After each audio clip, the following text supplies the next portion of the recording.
conocimientos. Anemias por falla de la médula ósea. El abordaje clínico siempre vamos a tener que agudizar nuestro sentido para ver si está anémica o no está anémica. Y la primera persona que está preocupada en la casa si está anémica es la mamá. Te mira y dice, ¿estás anémico o no estás anémica, la abuelita? Y nosotros como médicos vamos a tener que ver, frente a un paciente con sospecha de anemia, haremos una buena historia clínica, un hemograma, vemos como en este curso, el hemograma cobra una importancia vital, ¿no es cierto? El hemograma, el frotis, el aspirado de médula ósea. Las anemias, y esto es importante, joven alumno, que usted entienda, no es una enfermedad, no es que yo tenga una anemia y le doy el tratamiento para la anemia. ¿Qué estamos aprendiendo ahora acá? Es diagnosticar la anemia. Una persona tiene nombre y apellido. La anemia tiene que tener su apellido. Y hay anemias por las cuales las microcíticas hipocrómicas son por ferropenia. Las megaloblásticas son por deficiencia de folato.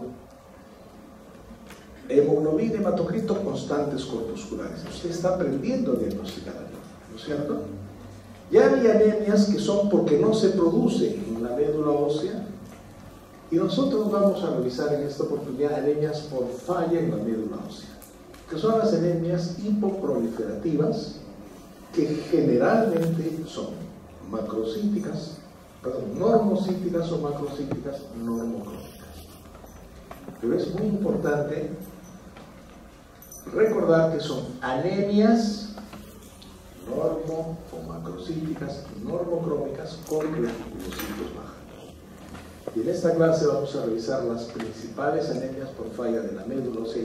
Falla de la médula ósea, la anemia plástica, el síndrome mielodisplásico y la aplasia eritrocitaria. No es que falte hierro, no falta vitamina B12, no falta ácido fólico. ¿Qué está fallando acá? La fábrica, la médula ósea. ¿De acuerdo? En las anemias por falla de la médula ósea, generalmente la médula ósea, cuando hay una anemia plástica, se acompaña por pancitopenia. ¿Qué se produce en la médula ósea? Glóbulos rojos, glóbulos blancos, plaquetas. Y si falla esa médula ósea, habrá una pancitopenia. Ojo, si usted tiene una anemia con leucopenia, con trombocitopenia, ya no es una anemia simple. Usted puede, ante una pancitopenia, sospechar falla de la médula ósea. Muchos de estos cuadros comparten un mecanismo inmunitario de destrucción celular. Tienen más alta tasa de transformación a malignidad por la inestabilidad en sus genes. Personas tienen estos genes. Hay causas importantes de pancitopenia secundaria a falla de la médula ósea. Las anemias aplásticas que pueden ser congénitas, síndrome de Fanconi, disqueratosis congénita, el síndrome de Schwann-Diamond, la trombocitopenia megacariocítica, disgenesia reticular, etc. Y las anemias aplásticas adquiridas. Fármacos, sustancias químicas, radiación, infecciones, trastornos inmunes, idiopáticas y otros cuadros que vamos a ver más adelante. Muy bien. En la anemia aplásica hay una pancitopenia con reducción del número de las células en la médula ósea. La médula ósea se ha dañado, las células progenitoras están disminuidas y una característica es pancitopenia. ¿Cómo se ve la pancitopenia? Anemia, leucopenia, trombocitopenia. Disminución del número de las células en la médula ósea. Y en este capítulo van a ver que además de tener el hemograma hay que pedir un frotis, hay que hacer un aspirado de médula ósea y una biopsia. Y en el aspirado y en la biopsia usted verá reducción del número de las células de la médula ósea. Las anemias aplásicas, que son la principal causa de las anemias por falla medular, tenemos la primaria, la Fanconi, la disqueratosis congénita, que son anemias hemolíticas hereditarias, y las adquiridas por radiación, fármacos, virus, enfermedades inmunitarias. Si usted está frente a una persona que tiene una anemia severa, una leucopenia, una trombocitopenia y sospecha una anemia plástica, tendremos que buscar es primaria o es secundaria. Hay dos picos en los adolescentes y en los ancianos, ¿no es cierto? En Europa, Israel, se describen 2 casos por millón de personas, en China 7 por millón.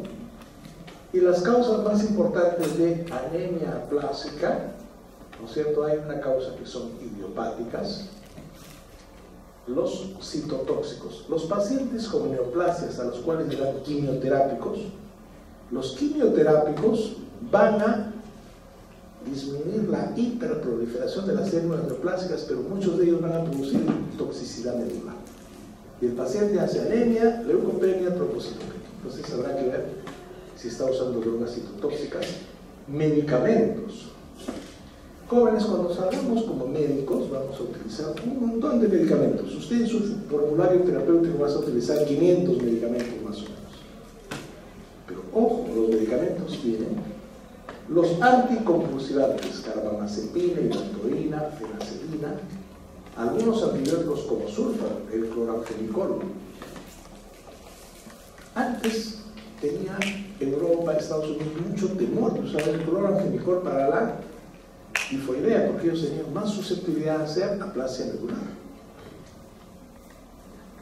Antiinflamatorios no esteroideos como la fenilbutazona, la indometacina, antitiroideos como el metilmazol, el clopidogrel, sales de oro, arsenicales, sustancias tóxicas, bencenos, solventes, ¿no? Vapores industriales, infecciones virales, el virus de Epstein-Barr, ¿no es cierto?, la hepatitis seronegativa, el virus de la inmunodeficiencia, otros virus de herpes, pueden dar anemia plástica. Frente a una anemia plástica, preguntaré, ¿usa quimioterápicos? ¿Ha usado algún medicamento que esté descrito? Mi estimado alumno, usted no va a recurrir de memoria, tienes que leer qué medicamento ha usado y qué posibilidad de toxicidad tiene. ¿De acuerdo? Si estaba expuesto a sustancias tóxicas e infecciones virales, si tiene alguna enfermedad autoinmune como la fascitis eosinofílica, el lupus, el rechazo del huésped, un paciente trasplantado, y causas misceláneas como un timoma, la misma gestación, la hemoglobina paroxística nocturna, y se han descrito algunos casos de anorexia nerviosa asociada a anemia plástica. Muy bien, ustedes saben qué es Nagasaki, ¿no es cierto?, Hiroshima, saben qué es Fukushima, saben qué es Chernobyl. Fueron catástrofes mundiales de planta, o sea, por un lado, Hiroshima y Nagasaki fue la guerra, ¿no es cierto?, donde se aplicó la bomba nuclear. Y Fukushima y Nagasaki, perdón, Fukushima, ¿no? ¿Y qué fue? Desastres que se presentaron en plantas nucleares. Los pacientes expuestos a radiación van a alterar sus tejidos dependientes de la mitosis activa. La radiación daña el ADN y puede causar anemia plástica. Efectos tardíos, mielodisplasia y leucemia. Mucho cuidado si usted se va a dedicar a la radiología intervencionista. La exposición a radiación puede predisponerlo, no necesariamente es causa-efecto, pero aumenta la predisposición a la anemia plástica. Los japoneses de Hiroshima y Nagasaki, los rusos de Chernobyl, los japoneses de Fukushima, que terminaron con problemas de neoplasias y alto nivel de anemia plástica. ¿De acuerdo? Entonces hay que ver si están expuestos a radiación. Productos químicos, bencenos, solventes industriales pueden causar falla medular.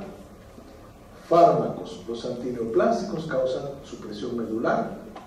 Y también muchos medicamentos como los antiinflamatorios, la sulfonamina, los antitiroideos, la penicilamina, el albuminol, las sales de oro, algunos psicotrópicos pueden producir por una reacción idiosincrática una anemia plástica. Pero la anemia plástica también puede ser producida por infecciones, la hepatitis, es un 5%. Este es un cuadro muy interesante. Hay un virus que se llama el parvovirus B19, que produce un cuadro semejante a un proceso viral, un proceso de tipo influenza, pero que produce característicamente crisis de aplasia transitoria. También la mononukleosis infecciosa, aunque es un poco más rara. Las infecciones pueden estar detrás de un paciente con anemia plástica, ¿no? Todos los medicamentos que pueden estar asociados a la posibilidad de una anemia plástica, ¿no? es cierto? Los pacientes que tienen cuadros virales, ¿no? En el caso de la infección por parvovirus B19, los pacientes presentan fiebre, cefalea, dolor de garganta, prurito, tos, diarrea, náusea, vómito, coriza o conjuntivitis, artralgias o artrosis. Uno puede diagnosticar como un cuadro viral, un cuadro infeccioso, ¿no es cierto? Pero si a este cuadro se asocia una anemia plásica, usted puede ubicar acá al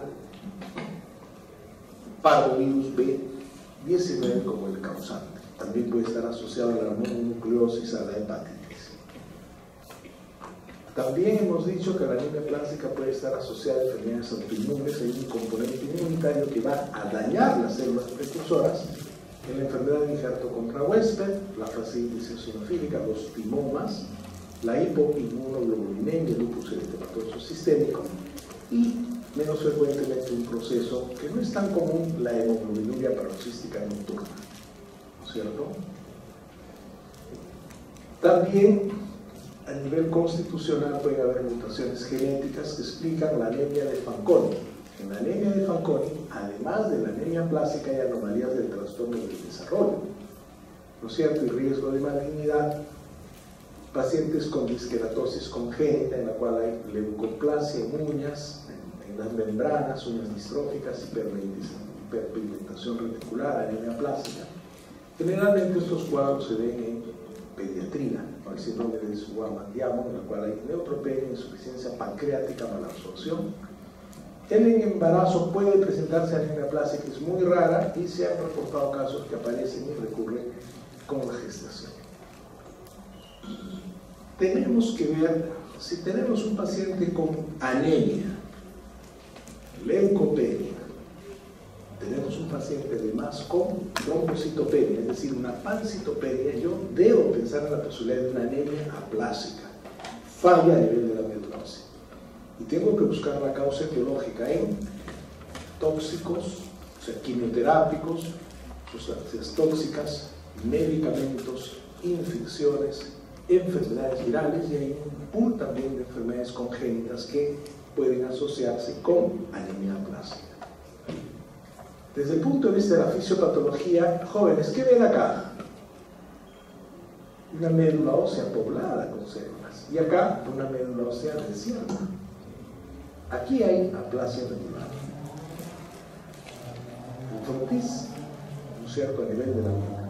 Hay un daño grave en el compartimiento de células hematopoyéticas. Y yo estoy haciendo mis clases así, subrayando, para que ustedes pongan ojos, oídos, tacto, olfato, todo. Hay en la anemia aplásica reemplazo de la médula por grasa.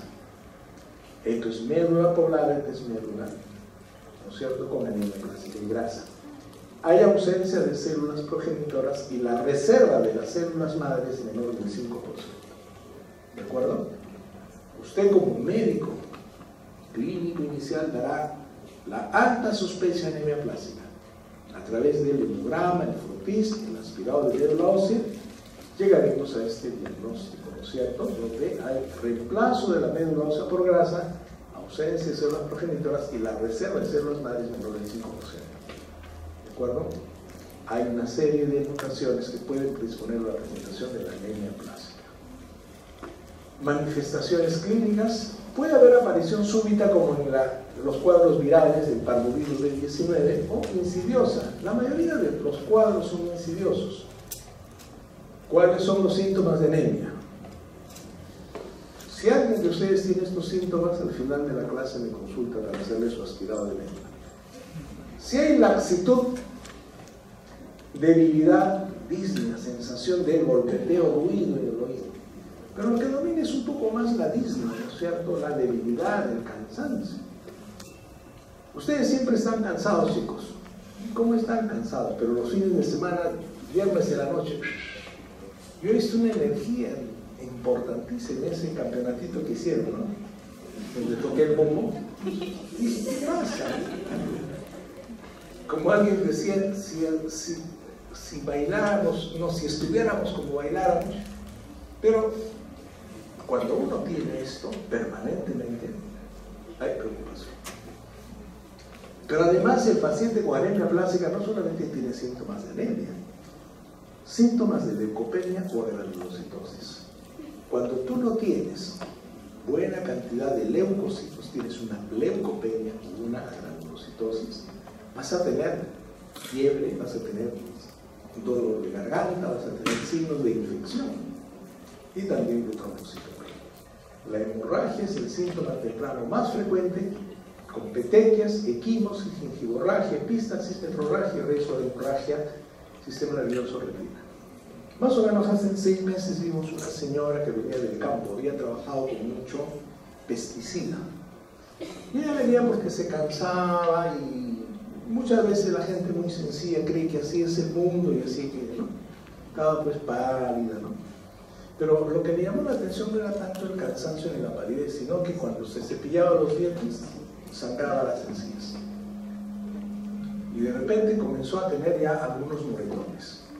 Cuando usted tiene un paciente con palidez en la mucosa y en la piel, y hay síntomas constitucionales, tú dices, sospecho de anemia.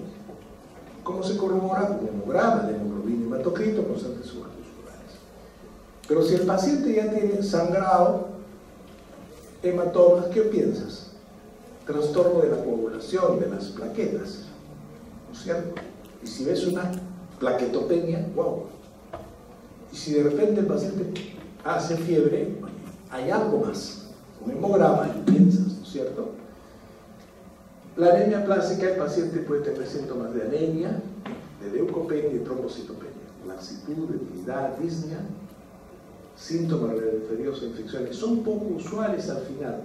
Generalmente, cuando hay una leucopenia severa, menos de 1000 o granulocitosis, una serie de manifestaciones de infecciones, ya sean virales, bacterianas, van a poder presentarse, ¿no? Hay un cuadro muy conocido que es el neutropénico febril. El paciente neutropénico febril debe tener un tratamiento antibiótico de amplio espectro, porque si no, al no haber defensas, entre comillas, una leucopenia muy severa, el paciente es, digamos, entre comillas, predispuesto a infecciones severas.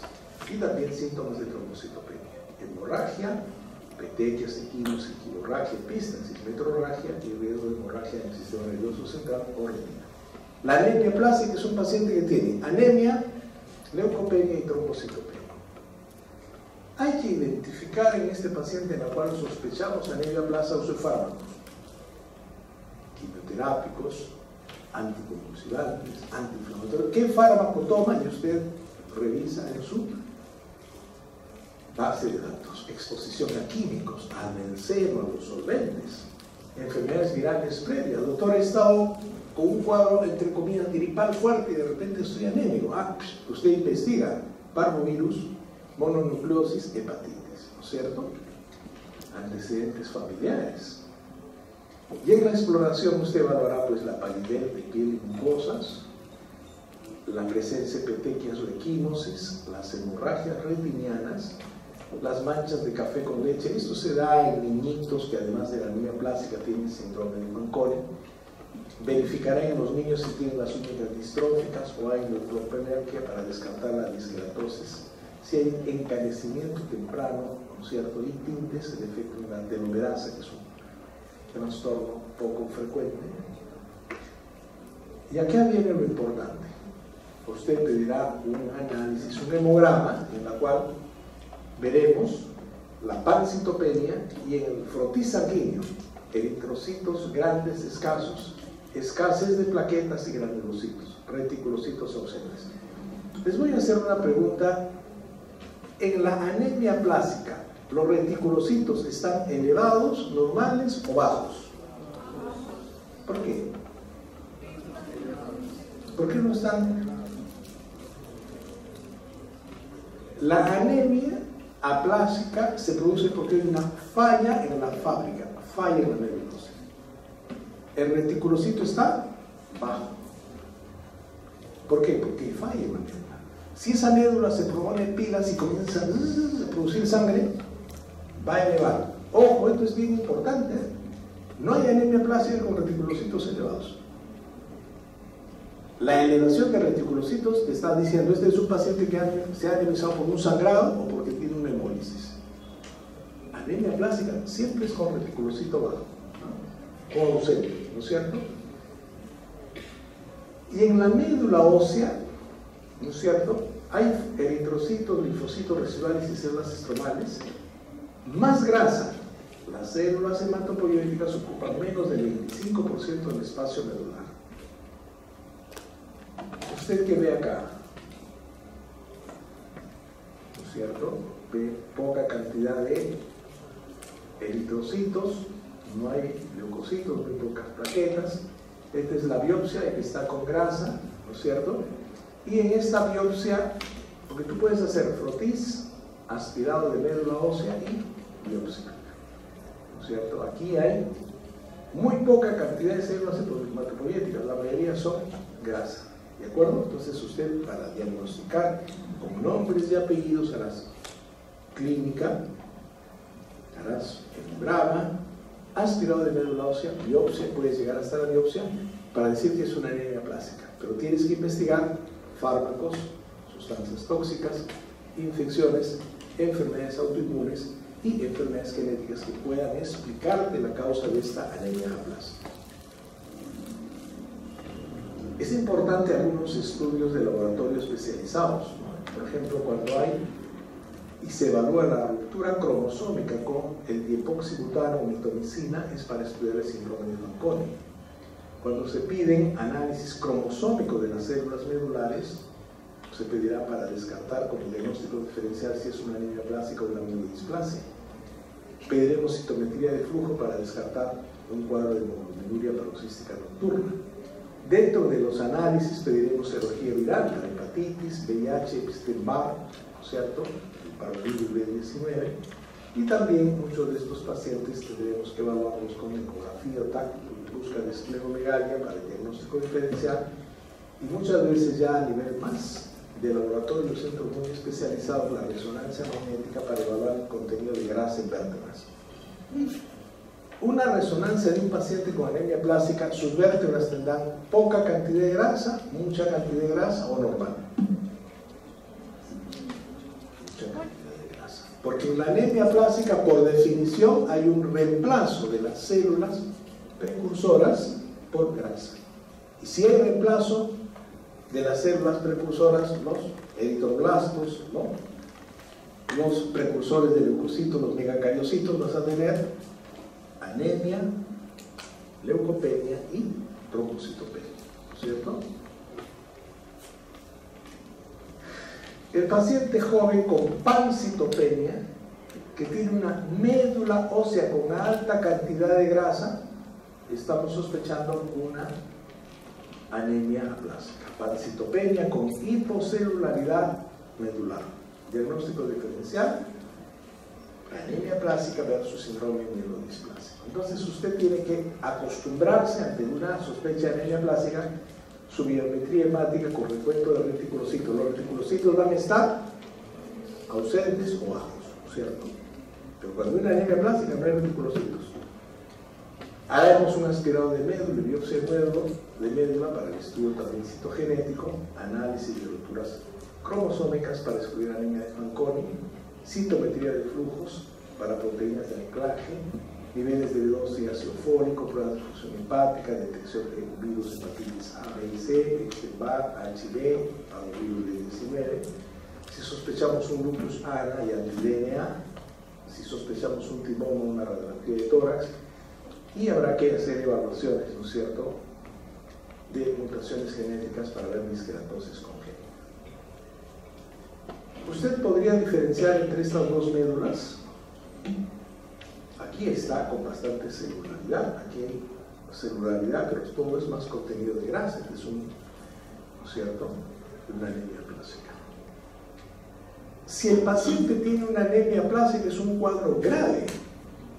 Si usted tiene una anemia microcítica, ¿cuál es la causa más frecuente de anemia microcítica en los niños? ¿Ah? Esferopénica, carencial, parasitosis. En las mujeres jóvenes, la menstruación abundante, la hipermetrorragia. hipermenorrea, ¿no es cierto?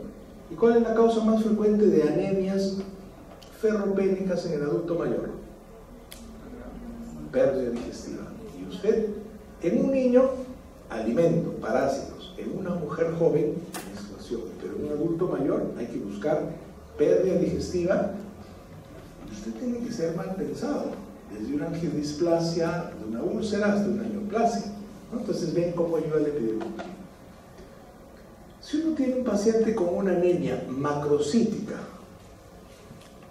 tipo megaloblástica y la vitamina B2 está baja, le harás un estudio endoscópico, tiene deficiencia de factor intrínseco, evaluarás, pero no es tan dramático. Le pones vitamina B2, le pones ácido fólico, mejora. Pero en una anemia plástica donde hay destrucción de la médula ósea, donde hay reemplazo de las células por grasa, ya la cosa cambia. El tratamiento es trasplante de células madre hematopoyéticas, trasplante de médula ósea. Interesante. Entonces, el paciente con anemia plástica, su principal forma de tratamiento es el trasplante de células madre hematopoyéticas. En el hospital de niños hacen, Prevaldía y hacen, ¿no? Creo que son los dos centros principales de trasplante de médula ósea. Hay que evitar la sensibilización a los antígenos de histocompatibilidad mediante transfusiones de sangre de familiares. También se puede dar inmunosupresión con la aplicación de globulina antitimocítica más ciclosporina, porque hay un factor inmunitario de daño de las células precursoras. ¿Cuál es el tratamiento? Trasplante de células madre hematopoyéticas. De ahí la importancia a veces de no ponerse transfusiones para no sensibilizarse. Inmunosupresión, globulina antitimocítica, ciclosporina, y también en algunos otros centros se están probando los factores de crecimiento hematopoyéticos con eficacia controversial y fármacos miméticos de la trombopoyetina que está en investigación. ¿Qué es grabado? Anemia plástica, trasplante de células madre hematopoyéticas e inmunosupresión, globulina antitimocítica, ciclosporina. Hoy por hoy, paciente con anemia plástica, debiéramos tratar de referirlo a un centro hematológico que pueda hacerle su trasplante de células madre hematopoyéticas. En realidad, esta es la opción de tratamiento. Manejo de soporte. No todos podemos acceder a un centro de trasplante. Las transfusiones son para mantener hemoglobinas menores de 7 y plaquetas, ¿no es cierto? El valor de 10.000 ya es un valor crítico. Entonces, tú debes mantener a tu paciente con anemia plástica con hemoglobina de 7 para arriba o de 10.000 leucocitos, plaquetas para arriba. En los neutropénicos hay que manejar una asepsia, porque la neutropenia febril, el paciente puede morirse por infecciones. Entonces, el neutropénico febril, menos de 1.000 leucocitos con fiebre, ceftacidima más una hemoglucosa. Manejar infecciones comunes y oportunistas, manejo de los catéteres. El paciente con anemia plástica, usted va a tener que transfundirle sangre, si tiene menos de 7 hemoglobina, si tiene menos de 20.000 plaquetas, transfundirle plaquetas, y tiene neutrófilos muy bajos. Si está febril, ceftacidima, aminoglucosa, manejar toda la cadena de asepsia, y en algunos casos también se puede utilizar el filgastrin. Pero el estimulante, si yo le pongo eritropoyetina, ¿va a mejorar? No, porque la falla está en la médula. Si yo le pongo filgastrin, estimulante de colonias para leucocitos, ¿va a mejorar? No. Aquí lo que tengo que hacer es mi trasplante o su tratamiento inmunosupresor. Después de 50 transfusiones, el paciente tiene que recibir quelantes de hierro, que es la desferoxamina, para evitar la hemocromatosis secundaria, ¿no es cierto? Cuando hay mucha transfusión de hierro, mucha sangre se emboliza y este hierro se deposita a nivel de sangre y puede depositarse en el hígado produciendo hemocromatosis. El pronóstico, la evolución natural implica un deterioro rápido y muerte. La enfermedad anemia plástica es grave cuando tiene menos de 500 neutrófilos, menos de 20.000 plaquetas, ¿no? Y los reticulocitos con región menos de 1%. Muchas veces los pacientes con anemia plástica que son tratados con inmunosupresores, que no es el tratamiento de elección, sino en alternativo, un 15% pueden desarrollar mielodisplasias, leucemias o recurrencia. Anemia plástica. Hay una manera especial que es la aplasia eritrocítica pura. Su nombre lo dice todo. Es una forma restringida de falla medular que afecta solo a qué serie eritroide. La médula ósea muestra ausencia o disminución de las células eritroides. ¿No es cierto? Hay causas adquiridas de aplasia de células rojas pura, la idiopática, fármacos, infecciones, trastornos inmunológicos, neoplasias de tipo linfoide, mieloide y otras neoplasias, como el timoma, ¿no? Pueden estar asociados a aplasia eritrocítica pura.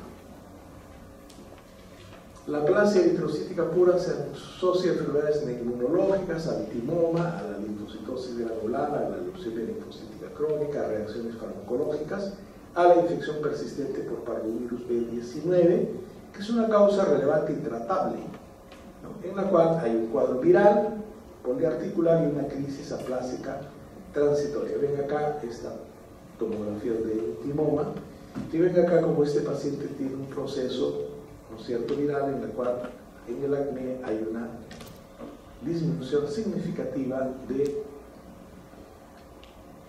digamos, de la serie eritroide. En la aplasia eritrocítica pura el diagnóstico es una anemia con reticulocitopenia, igual, pero hay ausencia de células precursoras eritroides en la médula ósea. ¿Ya? En los adultos es adquirida. El tratamiento se trata de la enfermedad de fondo, el fármaco, la neoplasia, la enfermedad inmunológica o el proceso viral, se dan transfusiones de eritrocitos, se pueden dar corticoides, inmunoglobulina intravenosa, ciclosporina, azatioprina, ciclofosfamina. También hay que dar estos tratamientos. Y la tercera gran grupo de anemias con falla a nivel de la médula son los síndromes mielodisplásicos. Ojo, este es un grupo heterogéneo de trastornos hematológicos que se caracterizan por citofenias por falla medular con displasia. Es importante porque muchas veces la mielodisplasia puede transformarse a leucemia. La Organización Mundial de la Salud cataloga que los síndromes mielodisplásicos pueden presentarse como anemia refractaria con sideroblastos anulares, anemia refractaria con exceso de blastos, anemia refractaria con exceso de blastos en transformación o leucemia mielomonocítica crónica. Pero el concepto es mielodisplásico cuando hay unas células displásicas a nivel de la médula ósea. Esto es interesante. Los síndromes mielodisplásicos se presentan en adultos mayores en su gran porcentaje, son muy raros. Yo soy internista, también he hecho geriatría, y el paciente con síndrome mielodisplásico es un paciente que tiene una anemia cuya causa no es muy clara. Normocítica, normocrómica, tiene una anemia, le da tratamiento, no mejora, se busca la causa, no mejora, pero son anemias muchas veces refractarias, pueden tener factores predisponentes y también factores adquiridos, ¿cierto? Vamos a ver más adelante. Una mielodisplasia se presenta cuando hay exposición ambiental, igual a la radiación, al benceno, a los tratamientos oncológicos, a la radiación alquilante, y en la cual estas sustancias externas, sean químicos, radiación, ¿no?, quimioterápicos, van a alterar la diferenciación y proliferación de las células hepatobiliares. En la anemia plástica los destruyen, acá alteran su diferenciación. ¿Me dejo entender? Estos factores que son comunes, quimioterápicos, medicamentos, sustancias tóxicas, ¿no es cierto?, sustancias inmunológicas, virus, en la anemia plástica destruyen, reemplazan la célula y estas médulas óseas se llenan de grasa. Acá no. Alteran la diferenciación y proliferación de las células hematopoyéticas, ¿no es cierto? ¿Y cuál es la importancia del síndrome mielodisplásico? Que pueden transformarse en leucemias. Eso es importante recordar. En la etiología y fisiopatología de un síndrome mielodisplásico, se produce un trastorno clonal de las células madre trombofluidéticas. Hay inestabilidad cromosómica genética y la alteración citogenética afecta la diferenciación y la proliferación celular. La célula normal se produce en una célula displásica. ¿Por qué? Por el fármaco, por la sustancia tóxica, por el virus, por digamos, el proceso inmunológico. No van a destruir las células, no va a reemplazar esa médula ósea por grasa, sino van a producir afectación en su diferenciación y su proliferación. Cuando yo escuche displasia, ¿no es cierto?, a nivel de médula ósea, tengo todo el derecho a pensar que hay un cuadro de síndrome mielodisplásico. Pero si en mi médula ósea hay grasa, anemia plástica, ¿no es cierto? Sí, un predominio. Menos del 25% de las médulas son células precursoras. La mayoría es grasa, anemia plástica. Pero si encuentro acá diferentes formas de diferenciación, pero con displasia, estoy frente a una mielodisplasia, ¿no es cierto? Hay que buscar antecedentes de quimioterapia o radiación. Fiebre y pérdida ponderal apuntan más a un síndrome mieloproliferativo. Ojo, una mielodisplasia puede migrar a una leucemia, ese es el concepto importante. En niños es raro. Hay que descartar asociación con síndrome de Down o Fanconi. Muchos de los pacientes con síndromes mielodisplásicos pueden tener esplenomegalia. Y en algunos pacientes, esto es raro, cuando hay una dermatosis neutrofílica se puede hablar de síndrome de Swing. Anemia predominante en las fases tempranas. Fatiga, debilidad, disnea, palidez, ¿no es cierto? Y hallazgo en la biometría hemática de rutina de anemias. Puede haber un grado diverso de pancitopenia y de células displásicas. Ahora, el paciente con anemia plástica se presenta aparatoso. Tiene anemia, tiene gingivorragia, sangrados, ¿no es cierto?, hematomas. Usted le hace un hemograma y todas las series bajas, le haces un aspirado de médula ósea, un montón de grasa. ¿Y qué debemos darle tratamiento? Trasplante. Pero en el caso de la mielodisplasia es más en adulto mayor, es una anemia crónica más larvada, ¿no es cierto? Pero donde si le hacemos un aspirado de médula ósea y el hematólogo experto, porque aquí tiene que haber experto en verlos, la morfología hematológica te habla de displasia, está frente a una mielodisplasia. ¿Cuál es el riesgo de la mielodisplasia? Que se va a transformar en una leucemia. ¿De acuerdo? En la sangre puede haber anemia, bicitopenia o pancitopenia. ¿Usted conoce una anemia plástica donde solo haya anemia? Conozco la variante de aplasia eritroide pura, pero no es anemia plástica. La anemia plástica es todas las series están bajas, ¿de acuerdo? Pero aquí en la mielodisplasia ya no hay total daño, sino hay daño de las células precursoras donde se tornan displásicas. Entonces puede haber anemia, bicitopenia o pancitopenia, ¿de acuerdo? Hay macrocitosis con algunos rasgos dismórficos, hay neutrófilos con cuerpos de Doyle, hay plaquetas grandes sin gránulos, pueden haber mieloblastos circunstantes y hipofuncionantes, ¿no es cierto? Entonces, y acá, joven, nosotros tenemos que ver que una mielodisplasia, usted para que haga el diagnóstico de una mielodisplasia tiene que como clínico sospechar ese adulto mayor que tiene esa anemia, bicitopenia o pancitopenia, ¿no es cierto?, en la cual no hay células neoplásicas, pero hay células displásicas en su médula ósea. Usted tiene que tener un buen hematólogo para que nos ayude a encontrar macrocitosis con rasgos dismórficos, neutrófilos con cuerpos de Doyle, plaquetas grandes sin gránulos, ¿no es cierto? Y obviamente, ¿no es cierto?, vemos acá, por ejemplo, son megacariocitos con maduración anormal, ¿no es cierto?, neutrófilos displásicos. Entonces es el hematólogo. Cuando ve el frotis de sangre y hace un aspirado de médula ósea, debe encontrar características displásicas de estas células, de sus precursores eritroide, ¿no?, de leucocitos y de plaquetas. La médula ósea, hay displasias, cambios diseritropoyéticos, sideroblastos anulares, precursores de granulocíticos dismórficos, mieloblastos y megacariocitos con núcleo desorganizado. ¿Qué había en la médula ósea de la anemia clásica? Grasa, ¿no es cierto? Y ausencia de células precursoras. Aquí hay células displásicas con cambios diseritropoyéticos, sideroblastos anulares, precursores de granulocíticos dismórficos, mieloblastos y megacariocitos con núcleos desorganizados. Y muchas veces usted pedirá que este paciente tenga que ser evaluado para búsqueda de trastornos cromosómicos. Hacen un análisis citogenético y también hacen hibridización con fluorescencia. ¿Algunos de ustedes han pensado en la posibilidad de dedicarse a hematología? Jóvenes.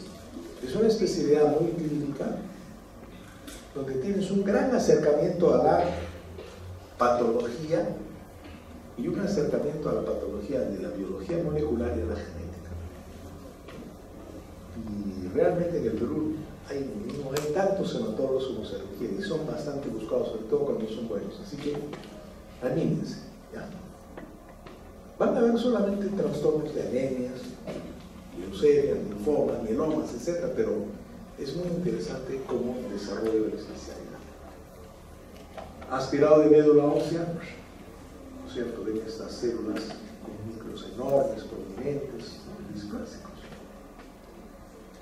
Diagnóstico diferencial. La deficiencia de vitamina B12 te dan cuadros megaloblastosis, eritropoyesis significativas, deficiencia de folatos, hipovitaminosis, B6, displasia medular puede variar en infecciones virales agudas, reacciones farmacológicas, toxicidad química, y también el diagnóstico diferencial se hace con la plasia medular, sobre todo si encuentras un paciente con pancitopenia. Tratamientos citotóxicos, azacitidina, citabina. Puede haber un tratamiento inmunosupresor con la globulina antitinocítica, ciclosporina, alemtuzumab, lenalidomida. La idea es mejorar el recuento celular, retrasar el inicio de la leucemia, mejorar la sobrevida, obviamente tratamiento de apoyo, trasplante de células madre hematopoyéticas. En algunos casos de pacientes relativamente jóvenes podría intentarse, pero en la anemia plástica deberemos hacer todo el esfuerzo de orientarnos a un trasplante de médula ósea. El pronóstico, la mediana de supervivencia es variable y depende de gran medida de la severidad y la transformación maligna de leucemia.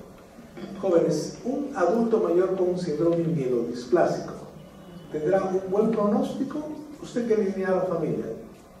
¿Le va a dar un tratamiento, va a mejorar rápido? Depende mucho de quién es el paciente y cuál es el tratamiento que le vamos a dar, pero el pronóstico no es bueno. ¿Por qué? ¿Cuál es el gran temor cuando te dicen mielodisplasia? La transformación leucémica. Eso es importante. Cuando hay agravación súbita de la pancitopenia, nuevas alteraciones cromosómicas, incremento del número de blastocitos, fibrosis medular, el paciente tiene mal pronóstico. Fallecen de complicaciones de la pancitopenia. Finalmente, cuando hay una mieloftisis o mielofibrosis, ¿no?, la médula ósea se puede fibrosar, ¿no es cierto? Y generalmente esta fibrosis de la médula ósea casi siempre se acompaña de un frotis característico de que hay una leucoeritroblastosis, células eritroides y mieloides inmaduras en la circulación. La mielofibrosis puede ser primaria o puede ser secundaria, ¿no es cierto? Muchas veces vemos una mieloftisis, ¿no?, que genera una fibrosis como respuesta a las células tumorales invasoras. Las neoplasias, mama, pulmón, próstata pueden dar mieloftisis.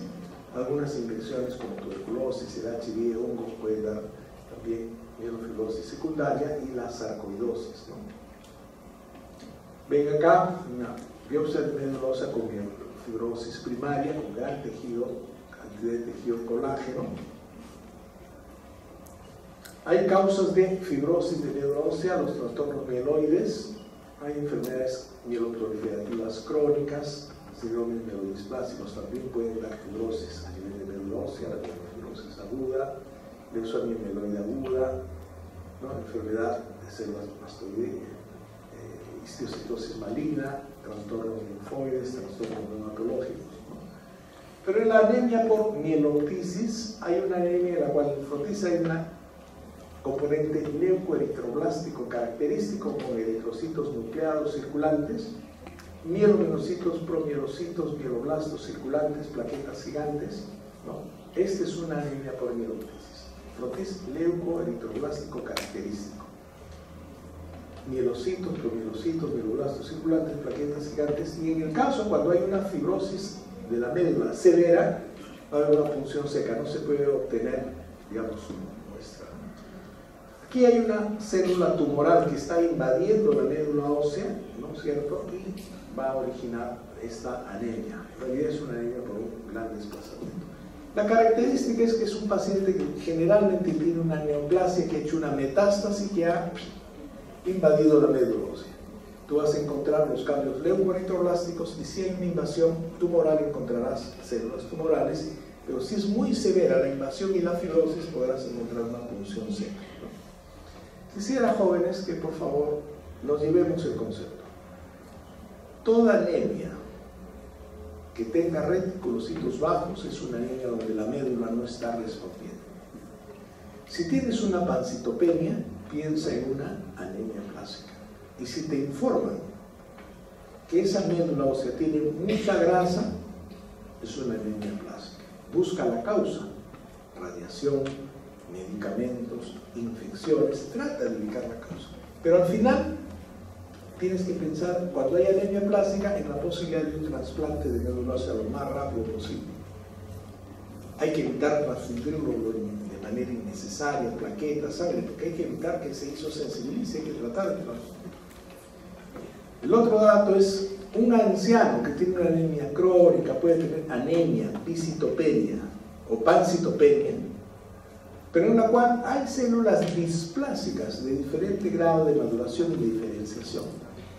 Puedo hallar un diagnóstico ya no de anemia plástica, sino de síndrome mielodisplásico, sobre todo si es adulto mayor. ¿Cuál es el riesgo? La posibilidad de una transformación leucémica. El hematólogo hará el diagnóstico y le dará su tratamiento inmunosupresor, ¿cierto? Bien. Y si hay un paciente cuya médula ósea está invadida por células anormales, en una mieloptisis, la principal causa son las neoplasias y usted encontrará una médula ósea invadida por células extrañas, ¿no es cierto? Bien. Vamos a ver la segunda clase, jóvenes. Estamos en la hora de legado. ¿Cómo está la hora? Ya, ahora, chicos, borren todo lo que hemos visto, a veces uno se confunde. Ahora vamos